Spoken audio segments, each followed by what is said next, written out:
Ghost in the Mirror by John Bellairs, Chapter 7. A whole week went by, during which, to Rosarita's relief, Mrs. Zimmerman slowly got better. By Wednesday, she knew who she was, and she usually recognized Rosarita, but she still had lingering problems. Mrs. Zimmerman could not seem to keep clear in her head where she and Rosarita were, or what had happened to them. Sometimes she thought she was back home, and she would ask Rosarita to turn on the radio, or she would suggest inviting Jonathan and Louis over for supper. At other times, she relived her younger days. She would talk about her tour through France in 1912 and 1913 as if she had just returned, or she would worry about the classics she taught and was still taking at the University of Göttingen. But there were other flashes when she was quite sharp about everything. Finally, she snapped out of her confusion on the first Monday in March. "I've been out of my head, haven't I? Really round the bend?" Mrs. Zimmerman asked Rosarita that morning. Mrs. Zimmerman was propped up with pillows, a breakfast tray on her lap, and Rosarita was sitting at the foot of the bed. Mrs. Zimmerman shook her head, looking worried. "I can't seem to remember very much after looking into the mirror. What happened?" Rosarita was overjoyed to find Mrs. Zimmerman so well. She hurriedly told her friend about everything that she had seen. Mrs. Zimmerman listened, a frown deepening on her face. At last she said, "I never expected that mirror to turn on me. Well, I'm lucky that I am a witch. I may not have all my magic, but there's enough left to protect me. At least a little." Rosarita blinked. "Protect you? But the mirror knocked you loopy. You didn't know who I was or who you were or anything." Mrs. Zimmerman smiled. "Yes, and I got off light at being knocked loopy, as you call it. Why, I expect that sorceress attack would have made anyone but a witch a blithering moron for life. It was a horrible, malevolent magic at its worst. And there was a strong power behind it. Fortunately, when black magic assaults white magic, the white magic sort of automatically defends itself. I didn't have time to cast the spell, but my magic tried its best to take care of me." She sighed. Improved though she was, Mrs. Zimmerman still looked terrible. Her face was alarmingly thin, her hands trembled with weakness, and her eyes still had not regained their sparkle. "Well," she said at last, "I suppose there's no help for it. You'll have to bring me the mirror again, and I'll try to get in touch with Granny Weatherby's ghost." Rosarita jumped up. "Gosh, no, Mrs. Zimmerman. I mean, what if it happened again? This time your magic might not be able to save you." "Now don't talk nonsense," Mrs. Zimmerman said gruffly. "We are in a terrible situation. You're due home in a day or two, and here we are stuck in the past. I've got to try to remedy things." Rosarita could be extremely stubborn. She put her foot down. "I won't bring you the stupid mirror so you can try to use it. Remember what Granny Weatherby's ghost told you? We have to help Grandpa Drexel, and then we can go home again. Well, Heinrich and I are going to help Grandpa Drexel, so there." "Good heavens, don't be so touchy," Mrs. Zimmerman said. "I can see that I've been out of it too long. All right, Miss Rosarita Pottinger, tell me what you're up to. I warn you, if it's dangerous, I won't stand for it. You may keep me from risking my scrawny old neck with the mirror, but I can keep you from running off and pulling some fool stunt that might get you killed." "It isn't a stunt," Rosarita said in a grouchy voice. "Heinrich, do you remember which one he is?" Mrs. Zimmerman nodded. "The youngest, Weiss boy. The one who looks like a skinned rabbit." "He does not," Rosarita said. "And if you won't be nice, I won't even tell you." Mrs. Zimmerman laughed. "We've been through too much together to quarrel," she said. "Peace, all right. What are you and Heinrich up to?" Rosarita licked her lips. She was not sure how much Mrs. Zimmerman remembered about the problems of the Weisses. "Well, the family is going to have to move because somebody is spreading awful stories about Grandpa Drexel. Heinrich and I are going to find out what's behind the stories. You told the Weisses that we were looking for relatives. Heinrich is going to drive me to the farms in the neighborhood so I can ask about our Zimmerman cousins. And while I'm there, I'll snoop around and find out why anyone would want to spread the tales about Grandpa Drexel's being a hex witch." "Does Heinrich have time to do that?" Mrs. Zimmerman asked. She knew how hard frontier farm families had to work. "Oh, sure," Rosarita said. "The school burned down last month, and everyone sort of decided not to try to get it going again until springtime. So he doesn't have to go to school right now, and the Weiss family can spare him to drive me around because he's the youngest and doesn't do too much. They couldn't let one of the older boys go, but Heinrich..." "What is the word?" "But Heinrich is, what is the word?" "Expendable." Mrs. Zimmerman said dryly. Is that all? Well, sort of. Rosita paused. Should she tell Mrs. Zimmerman about the riddle done in the fracture writing? Heinrich had tried several times to get it, but the old Bible was in his parents' bedroom and he had never managed to sneak it out. There's something else, Rosita said at last. It may not help. I'll tell you more about that later on. And there the matter rested. Later that day, Heinrich hitched the mule, Nebbie, up to the little green cart, and the two of them set out to visit some of the neighboring farms. It was a blustery day, warmer than it had been, with low white clouds speeding overhead and their shadows racing across the ground. The snow had melted a little, but there was still plenty of it on the shady sides of the hills. The first farm they came to was the next one down the road. It was the Pilcher place. Rosita talked to Mrs. Pilcher, a chubby, jolly-looking woman. Mrs. Pilcher did not know of any Zimmermans in the valley, naturally enough, but she had heard stories about Grandpa Drexel. She obviously felt sorry for the Weiss family. Such a terrible thing, she said, shaking her head. Awful stories they tell, but I don't believe half of them. But Mrs. Pilcher did not help a lot when Rosita tried to find out who they were or exactly what stories they told. The farm woman merely shook her head. Oh, they say that all the terrible weather is because of a hex and all the animals that have died and all the people sick this winter. It's a worry, I can tell you. Heinrich and Rosita visited 5 other farms. Rosita soon noticed a pattern. The farther they got from the Weiss house, the more prejudiced the people became. Finally, Heinrich would let Rosita climb off the wagon out of sight of the next farmhouse, and she would walk the road alone. If the farmers or their families ever even caught sight of the Weiss mule or carriage, they refused to answer the door. Rosita did run into a gossipy old woman at the next to last place, a Mrs. Kleinwald. She mumbled darkly about to the wizard Drexel and said that Mr. Stoltzfus had talked to her son about all the wickedness that Grandpa Drexel had done. So later, when Heinrich and Rosita reached a crossroads, Rosita asked, Which way does Mr. Stoltzfus live? We ought to try him next. Heinrich looked at her as if she had suggested they set fire to each other. Are you crazy in the head? He squeaked. He's a mean one, Mr. Stoltzfus. He don't even come to church much, but he's always the first to say someone else is doing the devil's work. Well, Rosita said reasonably, he's the one to see then. Where does he live? Heinrich shook his head. His farm is that way, he said, nodding toward the road that led away to the right, but I don't think it's good to call on him. How far is it? Heinrich suggested. Not very far, but he is a mean one, Mr. Stoltzfus. Rosita badgered Heinrich until the boy turned the mule onto the road leading to the Stoltzfus farm. On the way, he told her that Mr. Stoltzfus was a widower who lived all alone. His farm had once been larger, but he had sold off little pieces of it over the years. Now it was just a small place. The wagon creaked up a hill, and Heinrich slowed Nebbie's pace. There, he said, pointing to a small, gamble-roofed house and a large, dilapidated barn. That is Mr. Stoltzfus's farm. I don't want to go any closer. Then you wait here, Rosita said, and she hopped down from the carriage. But this time the afternoon sun had warmed things up quite a bit. The road was sloppy and muddy, and rivulets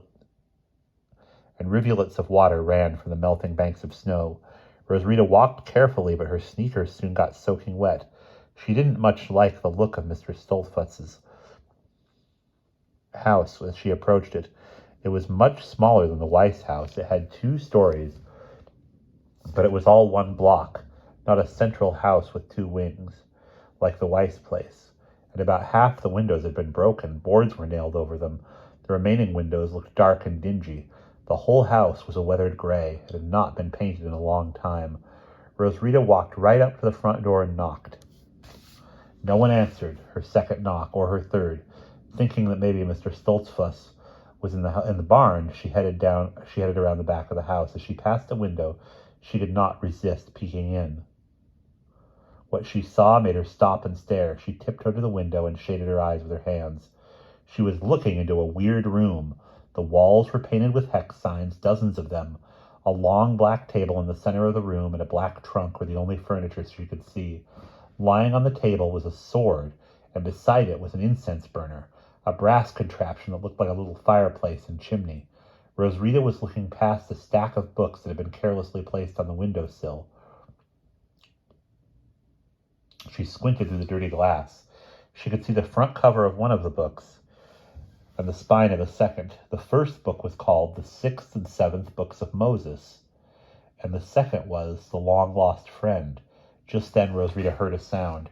She moved away from the window just in time. A tall, skinny man dressed in a wide-brimmed black hat and a long black coat came out of the barn and stopped suddenly when he saw her. Rosarita recognized him as the same old man who had cursed at Mr. Weiss that day Mr. Weiss had given her and Mrs. Zimmerman the ride. He walked quickly toward her and growled, "Vile trespassing!" His voice was harsh and high-pitched, like a fingernail scraping a blackboard. I was looking for some relatives," Rosarita stammered. "My aunt and I are trying to—" "Lies!" Mr. Stoltzfus snarled. "I can tell a liar when I see one!" Rosarita was scared, but she was angry too. "Don't call me a liar," she said. "I'm not the one who goes spreading lies about poor old Mr. Drexel." The mean eyes narrowed and grew crafty. "Ah, you know the hellhound. Then you're probably in league with him. Get off my land." Something about the way he glared at Rosarita made her shiver. Without a word, she turned and ran back around to the front of the house. She heard the rumble of the carriage. Heinrich stopped just in front of the house when Rosarita clambered aboard. Then Heinrich flicked Nebby with the thin whip and the mule clattered away. Rosarita looked back. The tall Mr. Stoltzfus stood beside his house, his hands clenched at his sides. "So!" he shouted after them.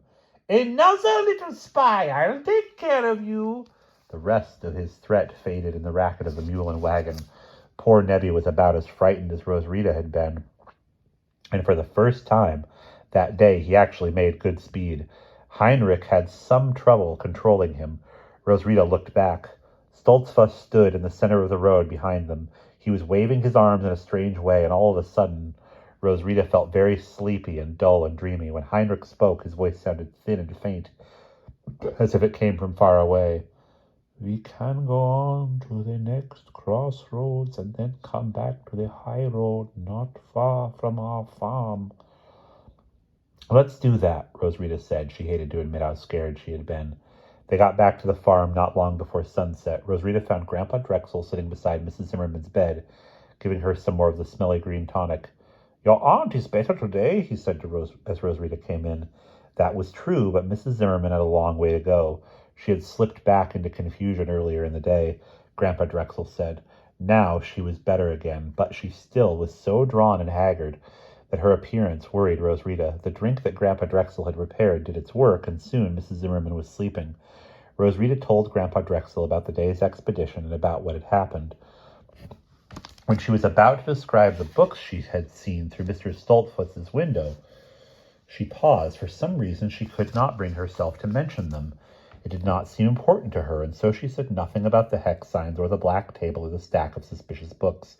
Grandpa Drexel shook his head. "Ach, I do not know why Adolphus Stoltzfus should such a hard man be. Once his father fought the British, maybe he is still regretting the revolution, eh?"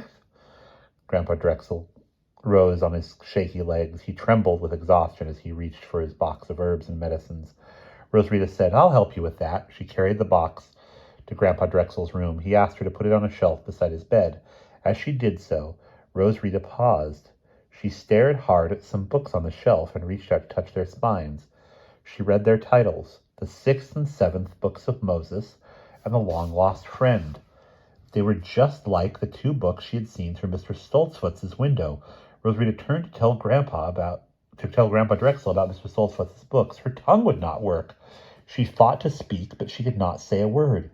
Then she remembered the strange gestures she had seen Stoltzfus make as she and Heinrich drove away. Had he put some spell of silence on her? Was Adolphus Stoltzfus the hexer? As soon as the thought came to her, Rosarita felt sleepy and confused. A moment later, she could not quite remember what she had been thinking about, but she still had a finger against the spine of the long-lost friend. Finally, she managed to ask a question. "Grandpa Drexel, what kind of books are these?" Grandpa Drexel had sunk into an armchair. From its depths, he looked at her gravely. "Books of magic these are. Some have evil spells in them, too. But I have them only so I will know how to counteract the bad spells. I believe in magic that is used for good purposes only, never for evil." He leaned forward in his chair and his voice grew urgent. "Let me warn you about such books, Miss Rosarita. Some of them have powerful hexes. Stories there are in one book that is full of spells to conjure up evil spirits. These spells do not need to be spoken aloud. They work if someone only reads them silently. Worse, if an innocent victim begins to read these spells, he or she cannot stop. The words will trap the victim into finishing the spell. And once the spell is completed, then a terrible demon may show up with no control over its actions. The unlucky reader will be torn to pieces. Roswitha shivered and swallowed hard. Then how can anyone read the books? With a weary smile, Grandpa Drexel said, "Ach, there are ways, counter spells for protection, and if a smart person finds himself trapped by one of the terrible spells, he can get out again if he takes every step backward. But never find yourself in such a predicament, Miss Roswitha. Such books to old fellows like me who are too tough. Leave such books to old fellows like me who are too tough for demons to eat." Roswitha tried hard to remember what had first attracted her attention to the books. She vaguely remembered seeing books like them somewhere else, but she could no longer recall just where. She sighed. Are all these books full of awful magic like that? Grandpa Drexel tilted his head. "The long-lost friend and the books of Moses? Nein. They are simply filled with remedies and good charms. Pow-wow books, some name them. I suppose it is possible that an evil person might get an idea about how to do some wicked deeds from these books. But me they teach how to help others." Roswitha thought of how Grandpa Drexel had been trying to help poor Mrs. Zimmerman. Although she was improving, Mrs. Zimmerman still seemed worn out and old. Roswitha remembered how she had looked asleep, her gray hair, never very tidy, straggled across the pillow, and her face was frail and weak. Roswitha said, "Grandpa Drexel, can I ask you for a big, big favor?" "What, child?" "Will you help Mrs. Zimmerman get her magic back? She is a good witch, too, but she lost all her power trying to help a friend of mine."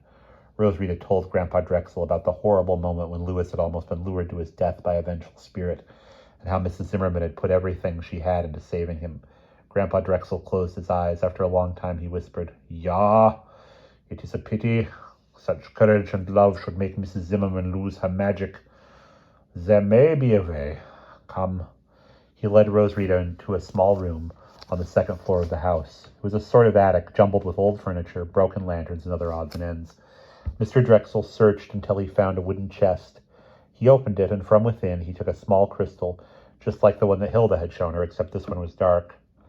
"This is my last one," Grandpa Drexel said. "When I was a young man, 7 of these I made. 6 of them I have given to those whose magic I have sensed and helped awaken. This one I have saved. I think I have saved it for your friend." He held the crystal out, and Roswitha took it. It was cool, smooth, and heavy in her hand. "What do I do with it?" she asked. Grandpa Drexel smiled. "Usually, I noticed a spark of magic in a young girl, and I prepared the crystal. Many years later, I give it to her." "Many years?" Roswitha asked, appalled. She didn't know if Mrs. Zimmerman could hold out for very many years without her powers. Grandpa Drexel nodded. "Yes, it is Earth's magic. For the crystal to gain full power, it must be buried in the earth for at least 7 years. The longer it rests there, the more power it gains. And then, when it is dug up again, it must be touched first by the one who will wield it. There is also a ceremony to perform when it is buried." He went on to explain that the crystal had to be named for the one it would serve. Then he had to pronounce a charm over it. Finally, it had to be buried in earth under a waxing crescent moon. "And this is some time off," he finished. "I believe the time will be right on the 7th of this month." Roswitha blinked. "On the 17th of this month." Roswitha blinked. The 17th of May was just 2 weeks before April 1st. If Granny Weatherby had told the truth, Grandpa Drexel himself was fated to fall fatally ill on April 1st. Mrs. Zimmerman was not the only one who was running out of time. And that's the end of Chapter 7.